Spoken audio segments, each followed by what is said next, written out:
My name is Sarah. Pearls of Wisdom and Food with Keto, under 20 today. And why do I do under 20? Because that's how I do it. And, I tell you what I was going to have. Well, I can still do it over here on my phone. Yeah. So I have a little topic today, and I'm looking for, what do you think your feedback. No, I don't think about food 24/7. What's your food back on the feed? So it doesn't make it easy sometimes. Anyway, here's my food for the day. I am having a big A salad for my OMAD today. And I just put it together. I made the hard-boiled eggs. I made all the lettuces. The calories are 1,452. The protein is 41. Love that. Carbs are 12.4. And the fats are 127 grams. So it gives me 4% carbohydrates. My fat is 84%. And my protein is 12%. And I like that. So it has romaine, arugula, baby spinach, and watercress. It has 2 jumbo hard-boiled eggs. It has 1 strip of bacon cut up. It has 1.5 ounces of Corando ham cut up. And those 2 things I'm going to kind of slowly heat up in the toaster oven so they're just kind of warm when I put it on. I have 4 asparagus chopped up in it. I have 25 grams of celery chopped up in it, and I have 1 ounce of 365 feta cheese put in it. And I'm going to have 3 tablespoons of oil, 1.5 macadamia nut, 1.5 evu that happens to be organic.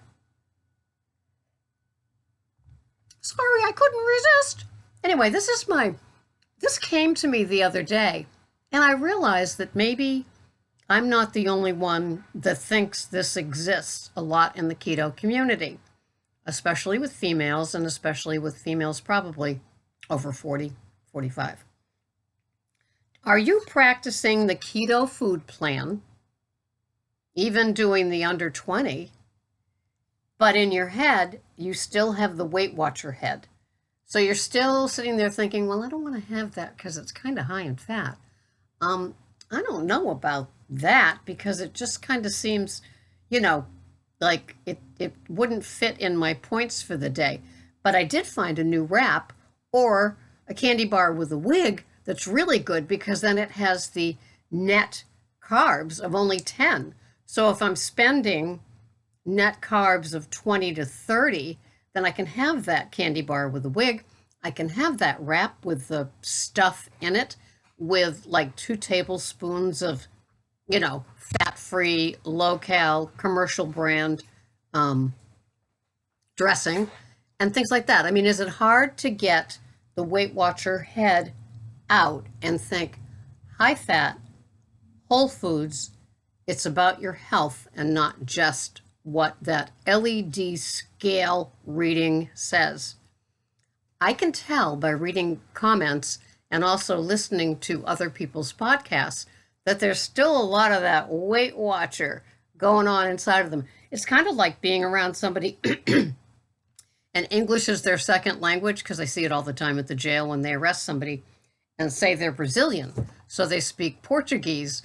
So they're speaking their first language, which is Portuguese, and they're going da da da da da da da da, Social Security, da da da da da da da da, gas at the gas station, da da da da da da da da, Marlboro cigarettes. And it kind of seems like that's how the some people who are so indoctrined, would that be the right word, or indoctrinated into the Weight Watchers program, that they're used to, they have to do that in their head and almost recompute into, like, is this keto? Is this keto-fying? Is this net carbs, that thing that Sarah always talks about, but other people just do net and talk about it like it's the only way to go. And they have to do an awful lot of computing, listening to others, weighing, measuring, getting the point things out of their head. Because, most of us knew the points, especially if you watch Weight Watcher Girl, and she knows the points. She can read the back of cracker box, cereal box, just saying, and she will know how many points it has in it. I don't know if she's that way now with the freestyle, but she certainly was with the point per value and the smart points. She could read the back. And so are some of you still locked into that way of thinking back there where you do compute the points, you sit there and you say, would this fit into my keto points for the day? Keto, see, I just did it. My keto carbohydrates for the day, if I'm having under 20 total. It is kind of funny because I think it happens so split second, nanosecond inside your brain, you don't even realize that you might still be doing that. And instead of saying, hi, fat baby, all the way, I'm not thinking about that anymore. So, yeah, that's what I was just wondering, if indeed you still kind of did a little bit of that, or are you still doing it without giving it a thought? I go by the macros as I do when I coach people. We start off with a set amount of the calories that you can have each day, and then you can do the macros. And it's funny because if you're not really clear about macros, say that you put in 1,200 calories for the day and you got your macros, and then all of a sudden, say you hit maintenance and you want to allow yourself 1,500, well, you're allowed a little bit more protein, maybe, and a little bit more fat, but the keto carbs, to me, the carbohydrates stay under 20, even in maintenance. Being in maintenance on keto means to me an extra tablespoon of oil on my salad. It means maybe 1.5 ounces of feta cheese instead of 1 ounce. It doesn't mean, I can include wraps, I can include desserts, I can have fruit. It doesn't, I can have more veggies each night.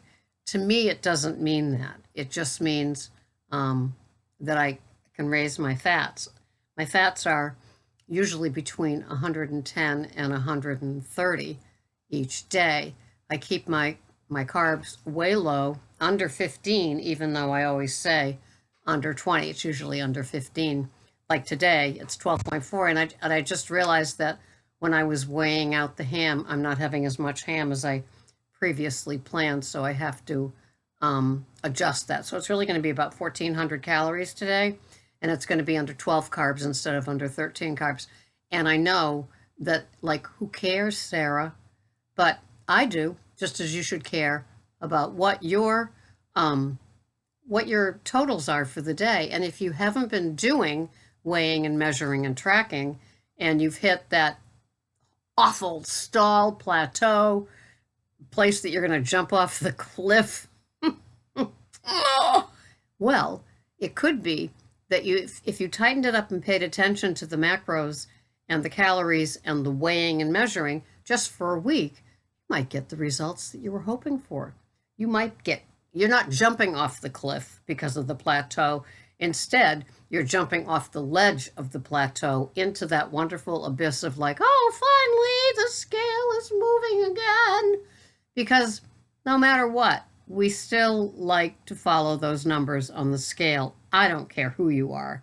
It still is a marker that may be false compared to putting on your pair of jeans that are the ones you want to fit into, and they haven't been in the dryer, so you can't blame the dryer. Not that I've ever experienced that. So anyway, Weight Watcher Head, following the keto, low carb, or actually carbs under 20, moderate protein and high fat food plan. Are you still recalculating in your head all those times you joined Weight Watchers for another round of the battle? And I bet that a lot of you, most of you, put back the weight that you took off, but also reached a point where you weren't losing. And so that's when it gets, that's when it gets ugly, right? Because it's like, wow, I spend all this money coming here to weigh myself, and they keep changing the plan every 2 years. And it always seems like a really exciting thing because they don't want you to get bored, but they also don't want you to reach your weight loss goal. And remember that Weight Watchers is weight loss program. It's not get healthy from the inside out with wholesome, real foods. It's not. It's about how much. Look at the freestyle 200 new things that have 0 points. And what are they? They're carby things, that like some people think is like, it's like the ticket. I'm going back to Weight Watchers because this works. I can have more of these things and more of that thing because I have 200 free foods to choose from. And I'll lose my 10 or 15 there and I'll come back to keto. It doesn't work that way. I'm sorry. But are you working on that too? Like sometimes I can just tell by people doing their podcasts or the way that people comment that they still have WW going through their head, no matter which of the programs with an S they were on. But don't worry, keto is a keeper. And I'm so glad you're here. And I'm so glad you are doing keto, even though you might have a little stuff going on inside. It's fine, It's just, to me, it was just amusing that, like, even after all this time, there's still that recomputing, calculating, whatever.